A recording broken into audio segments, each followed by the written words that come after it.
asalaamaaleykum wa rahmatullah wa barakaatu mbokk yi maa leen nuyu di leen ziar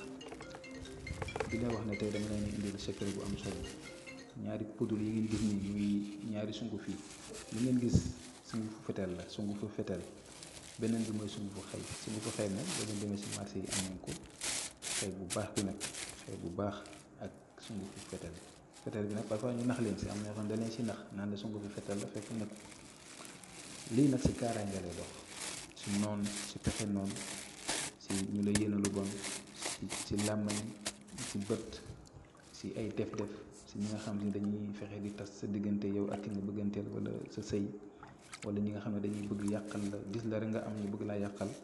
loolu yëpp dala si musal incha allah kon nag déglu leen bu baax naa la wax ni nga ko war a defee incha allah léegi nag li ngeen di gis ni mooy sungufu fetal ngeen di ut itam sungufu xëy ñaari ku ci amul comme li ma lay wax rek ngeen ma contacter naa fexe sama kim kàttan fexe ba ngeen mën see jot incha allahu rabbi te nekku sax si fayeku nit ki wala laaj la naan la fay ma nangam waaw naa fexe daal ba ngeen mën see jot mën see jëriñu léegi sungufu fetal bi ngay jël def si biir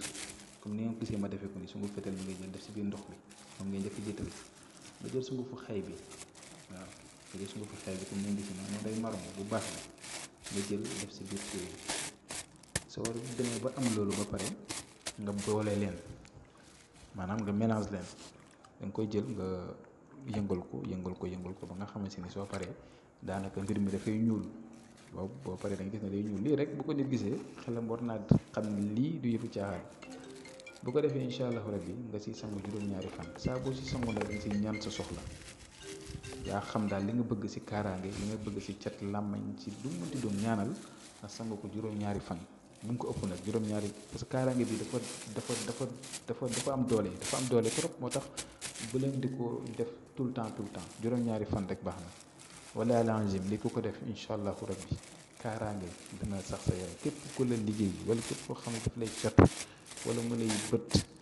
wala nit ku lay jugal wala ku lay bëgg a yàqal lu mënti doon incha allahu rabbi kooku di nga ko gis nii muy torox yow si boppam yaa gisal sa bopp